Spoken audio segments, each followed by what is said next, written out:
Good morning, everybody, and welcome to our virtual story time. My name is Miss Francis, and I am one of the librarians here at the Chapel Hill Public Library. And I am so glad that I am able to bring you some stories today. But before we get started, let's go ahead and sing our The More We Get Together song. Are you ready to help me sing? Let's try it. The more we get together, the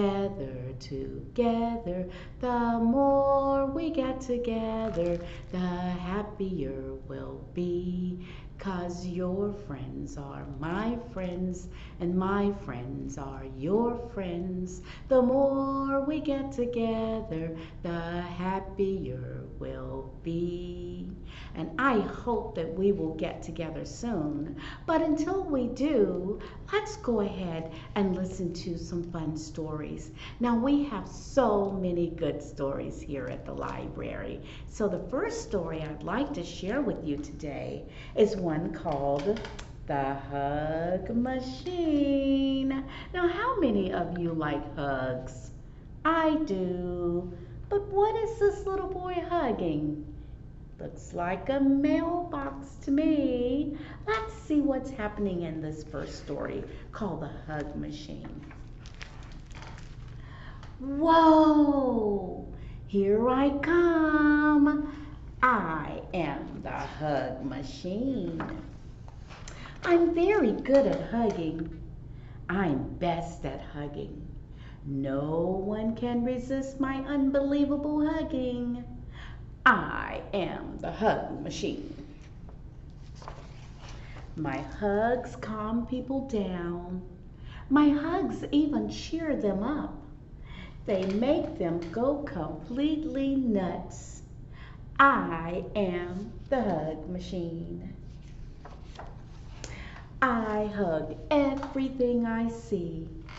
I hug fire hydrants and park benches, and I even hug mailboxes. And no one escapes the hug machine. My hugs make the biggest feel small, and my hugs make the smallest feel big. I hug soft things. I hug hard things. I even hug square things. And I hug long things. I am the hug machine. Oh, there's a baby crying. Do you need a hug? I think so. Hug accomplished. But there's nothing the hug machine will not hug. What about me? I'm so spiky. No one ever hugs me. Oh, they're missing out. What did he do? He put on his helmet and he put on his gloves, and it looks like he tied a pillow or something around his waist. Just to be careful.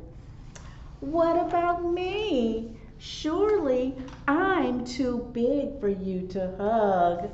What kind of big animal is that? You're right, it's a whale. Of course not. Not for the hug machine. People often ask what the hug machine eats to keep the hugging energy high. Well, what do you think the hug machine likes to eat? Pizza. The hug machine likes pizza very much. Refueled and ready for action, and here I go. Hug, hug, hug, hug, hug, hug, hug, hug.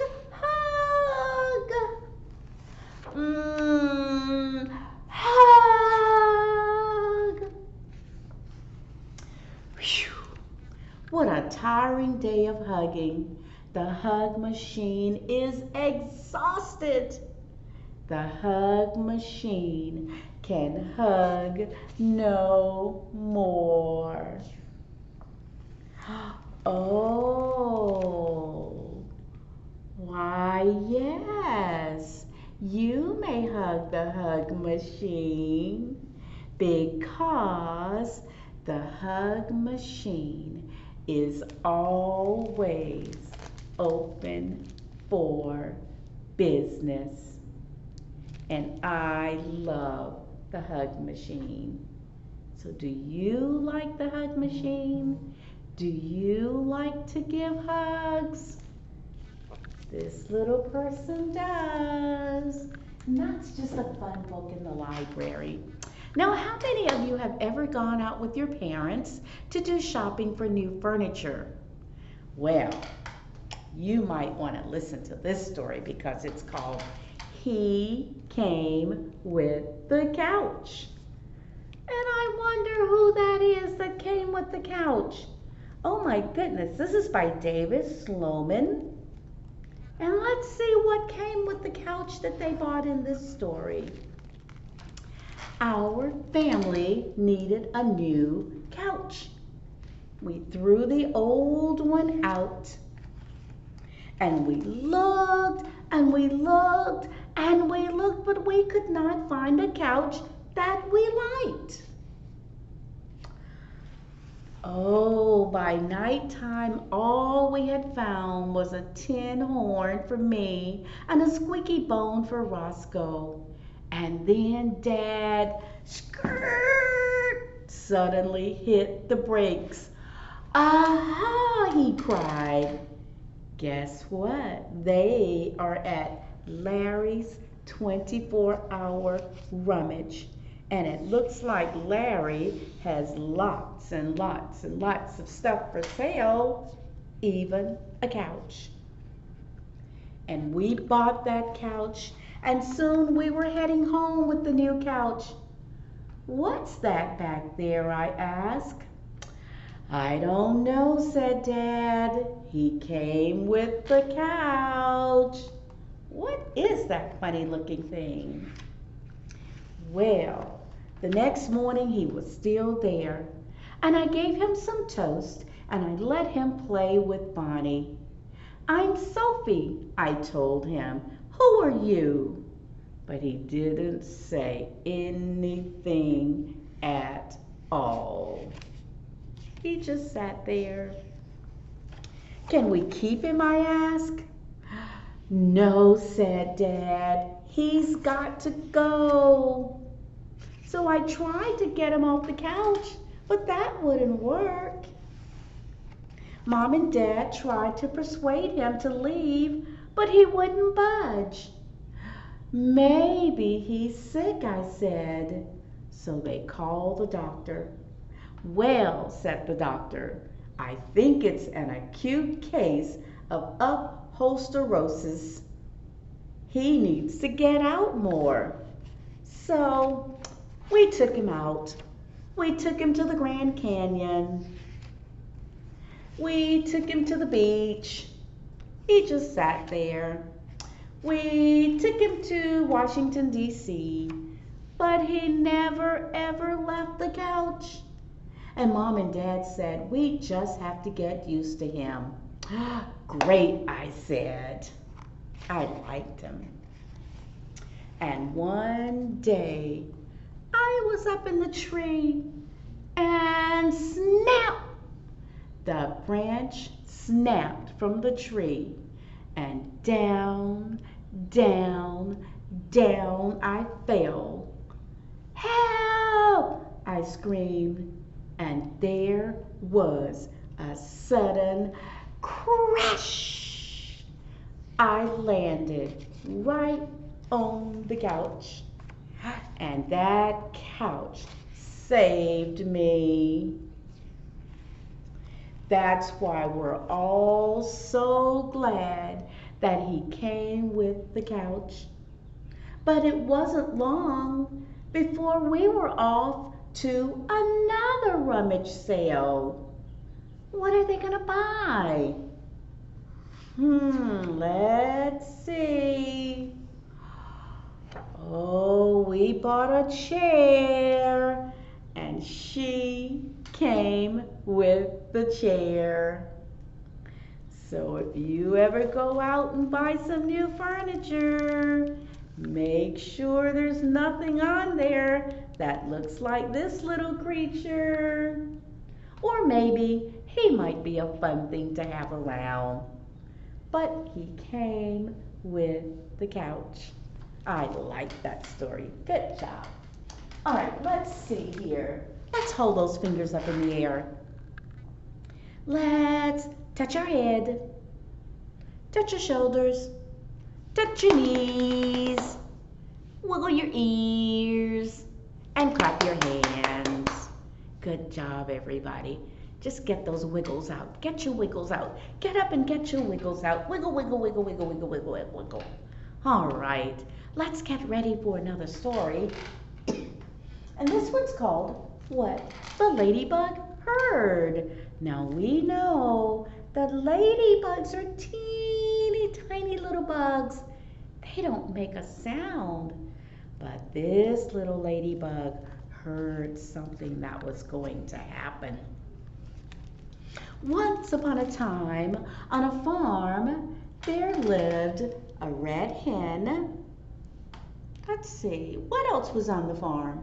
A duck, a goose, a sheep, a dog, a horse, and a fine prize cow, and 2 cats that purr, and a ladybug who never said a word.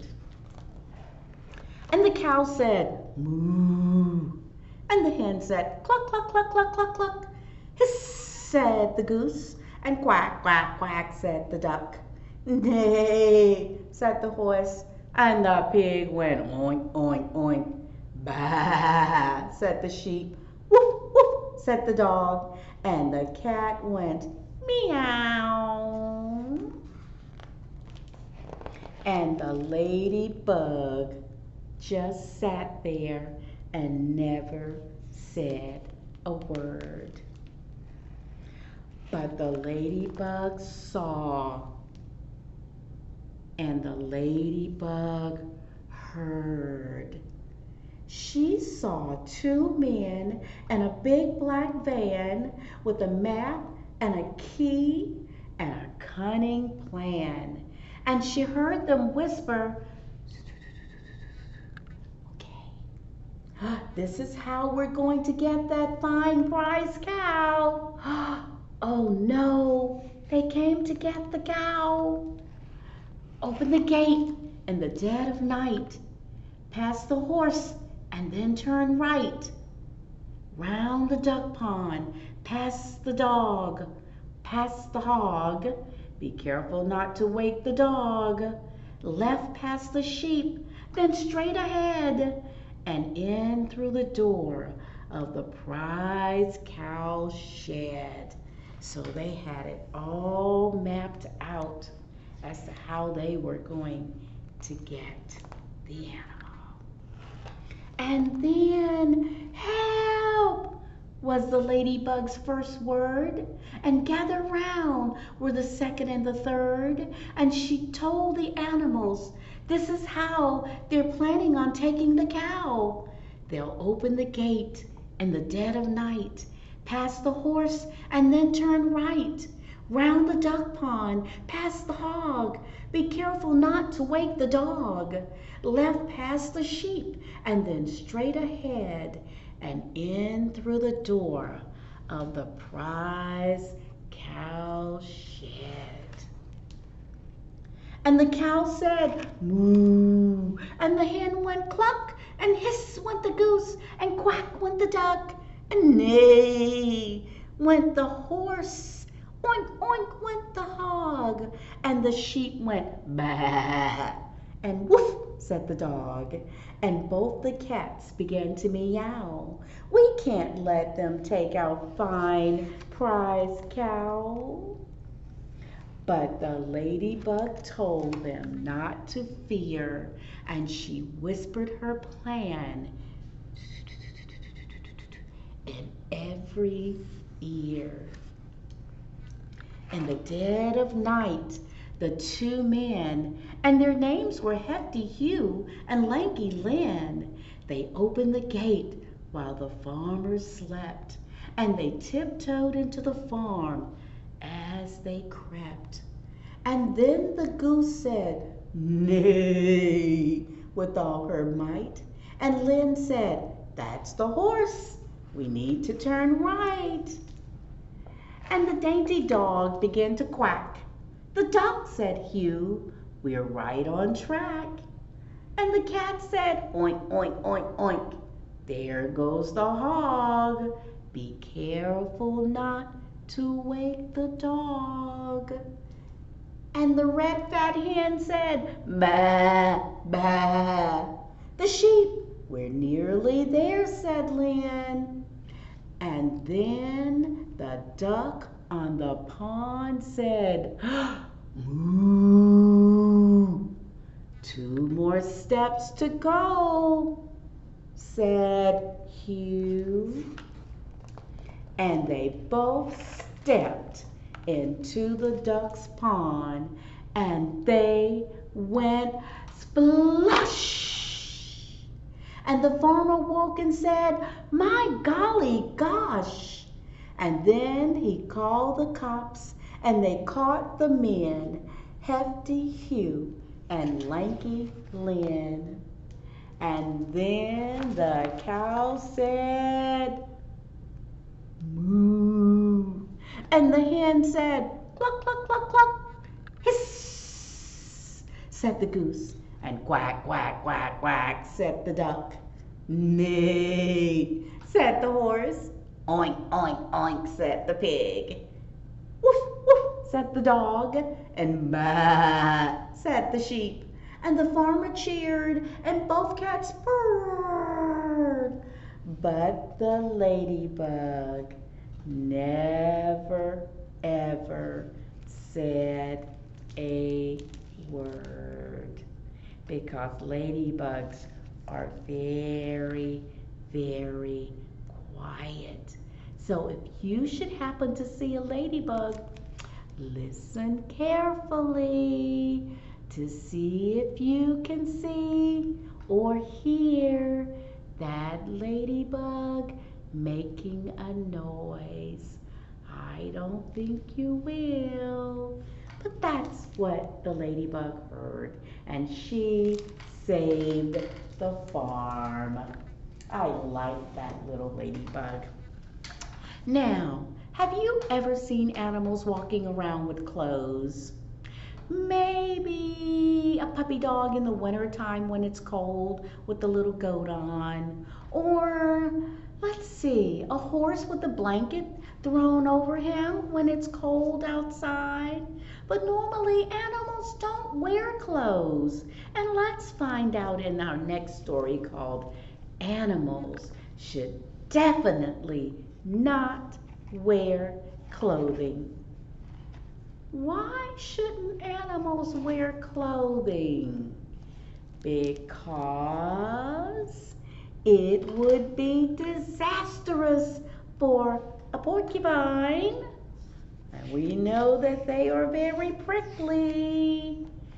Because a camel might wear it in the wrong places. He's wearing hats on his hump. Because a snake would lose it. That little snake would wiggle right out of those pants. Because a mouse could get lost. Mice are tiny. I don't think they're clothes that they could wear. Because a sheep might find it terribly hot. Because it would be very messy for a pig to try to wear clothes.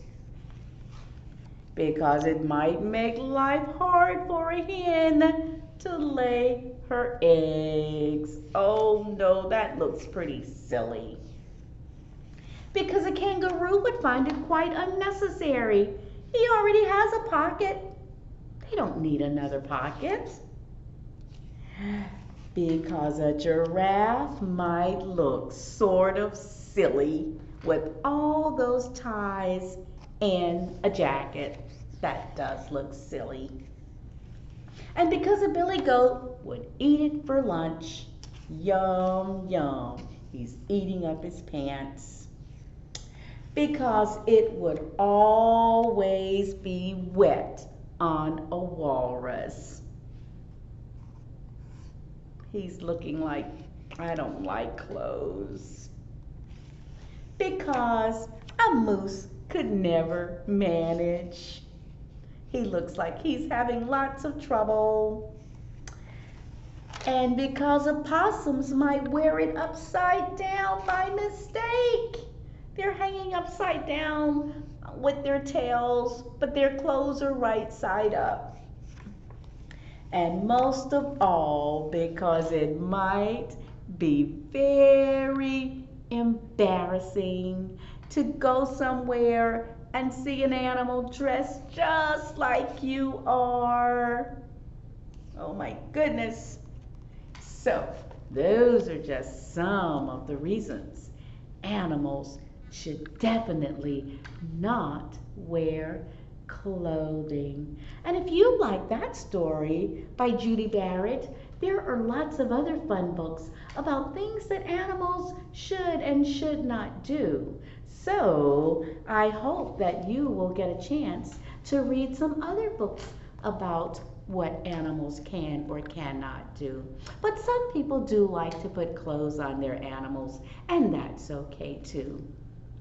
But that's all the time we have for stories today. Thank you so much for joining me, and we will continue to provide you with lots of fun stories until we can open back up again. So I hope everybody will have a wonderful, wonderful day and keep reading. Bye.